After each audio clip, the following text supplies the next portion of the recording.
Hey everyone, this is Mike and Jaquita. Thanks for joining us. We're just going to talk a little bit about our relationship. I love my wife, and our story is very important to us. I was just at a stage in my life where I was really kind of getting myself centered, trying to live by some kind of ethical code and getting my life back to God, and I realized I need a wife. I need that kind of grounding. So I started looking online. I felt like online was a good place for me to kind of filter out a lot of the nonsense that you sometimes get when you meet people in different places and things like that. You kind of get to the core of who they are by what they say and what they talk about on their profile. So I went on a couple of websites. I went on christianmingle.com. I went on a few others. christianmingle.com was good. It was like the setup was kind of attractive to me, so I just started doing the search on there. One thing about me, I was paying attention to the particular profiles and how they set up their profile. Did they fill out all the information? And I came across Jaquita's profile, and she had a really thoughtful, well, kind of established profile, and I felt like she was serious. It wasn't just kind of. Let me interject, because I want to talk about why my profile was so thoroughly filled. Right. And for me, I filled it out because I was also too looking for a partner. I wanted a husband, and I wanted to attract people that were into who I was, and not so much of my looks. I was always getting messages from guys saying, "Oh, I like your smile," or like, you just complimenting my appearance, as opposed to really getting to know who I was as a person. Right. So that's why, I made sure I filled everything out, and I wouldn't just write, "Oh, I like walks along the beach." Like, I really thoroughly filled out, the things that I liked and what I was looking for in a guy. I mean, and granted, she was beautiful. I mean, obviously I gravitated so sweet. I gravitated to what my eyes liked, of course, but my brain had something that it was after as well, in my heart as well. So I think that us meeting in that way, where it's kind of like, meeting in the minds, meeting in that way, was very important to who we are. I guess I reached out, I probably sent you a message, and, I think we just started chatting from there. Obviously the normal progression of, internet talking, you go from chatting, and then eventually we exchanged numbers, and we were talking and on the phone. For a short period, I had like a couple of people that I was talking to. Sometimes you want to just make sure that you're not kind of isolating yourself in a pocket. So I kind of was talking to someone. I think I disappeared off the map for a little bit because I felt like I wanted to, give the attention to one place at a time. I didn't want to be like scattered. It really doesn't. It wasn't really helpful to me to think in that way. I wanted to be real. To piggyback off of that, I remember once we exchanged messages online, and then we went on to MSN Instant Messenger, and we were talking on there, and we had this long conversation. And I remember having this conversation and thinking, okay, I'm in love. Right. I really like you. Like after having that conversation, and then you fell off the map. Because I'm like, what happened? Like, I thought we just had like this great connection, and then I didn't hear from you. I think we did have that connection. It's just that, like I said, I kind of was in a place where there was someone that I connected with that I thought was the person, but for whatever reason it just didn't work out, and it was timely. It was the right thing. Sometimes when things don't work out, it's the right thing. Right. And fortunately, me and Jaquita had developed enough of a friendship in that short time where after the other relationship, I was talking to someone that didn't work out.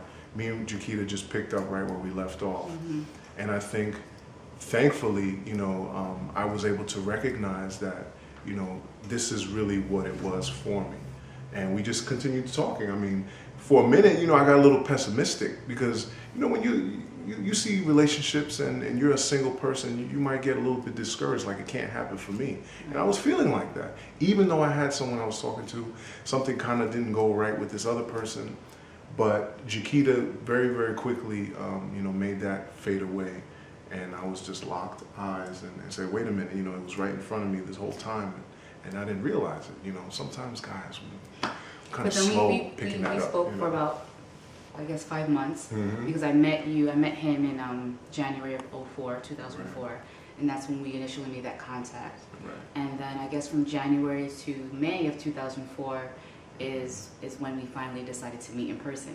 Right. We just, I said, look, I was going out a lot during that time. I said, oh, meet me at this spot. We went out dancing. It was fun. Afterwards, we went to a diner.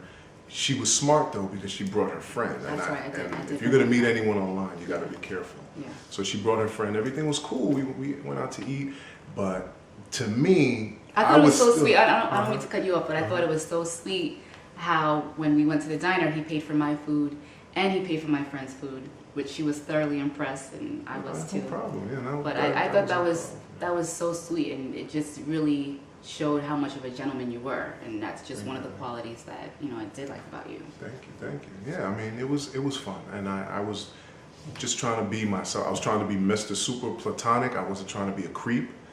Sometimes when you get in those situations, you don't want to be too thirsty.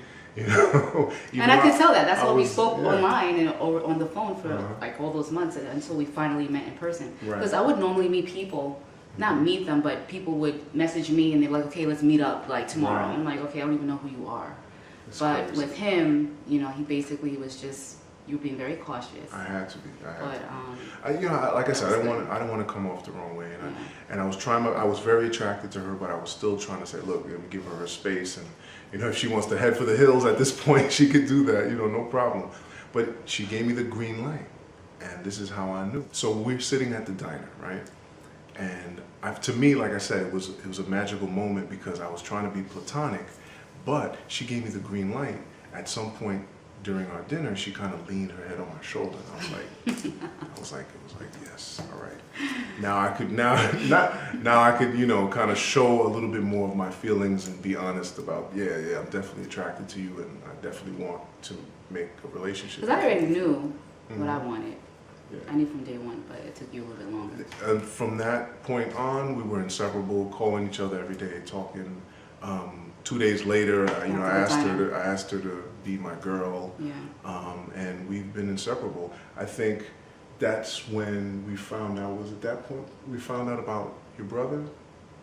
Oh, well, I have a twin brother, Mm-hmm. and it's so funny and ironic. But as I'm talking to Michael, Right. he's also talking to somebody that he met from another dating website. Jermaine which is was, talking to someone. Yeah, my brother Jermaine, and he met her from eharmony.com, and he met her.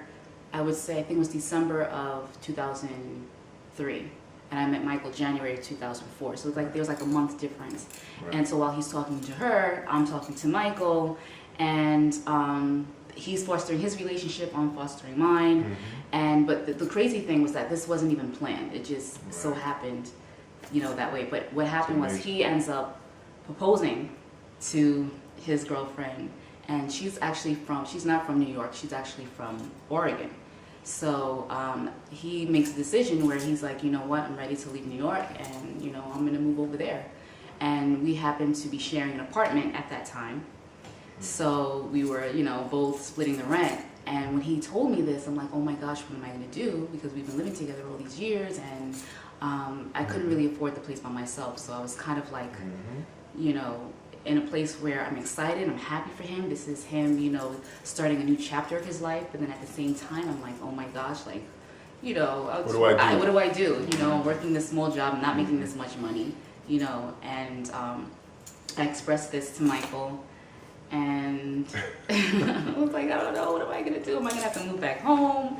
Like, I'm in my 20s. I Right, just right. didn't see myself just regressing and going backwards. I just didn't want to do that, so.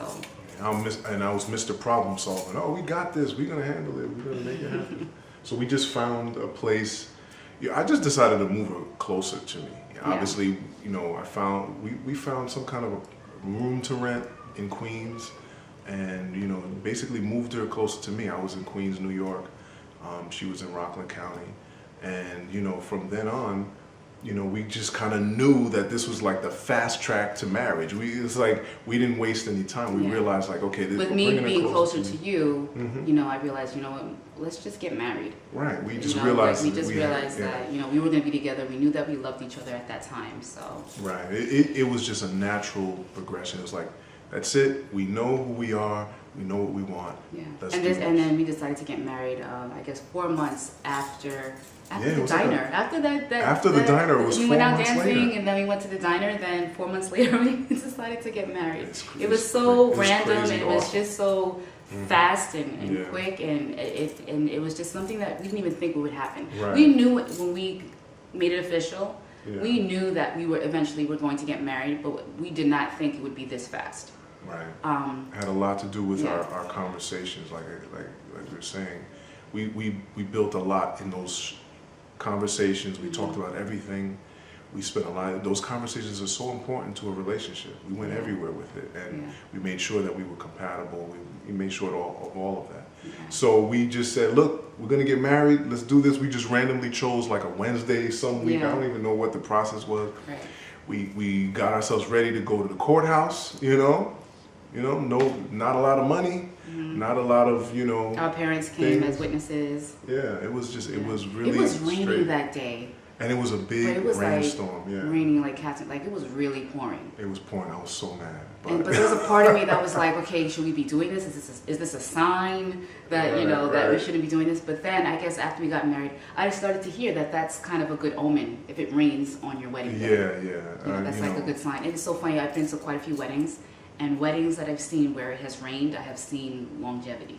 I really have. I'm not. And thankfully, and then you can see also the love between the two. And thankfully, 10 years later, after the big rainstorm, no money, no fancy place to live, no big wedding, none of that stuff. We have each other, and we knew that that's really what we were after. So it worked for us. Thank you guys for listening to our story. Please feel free to comment. Please feel free to share the video, subscribe to our page, and we look forward to having these sit-downs with you in the future. Thanks again. This is Michael, and this is Jaquita. We'll see you soon. Welcome to our world. Welcome to our world.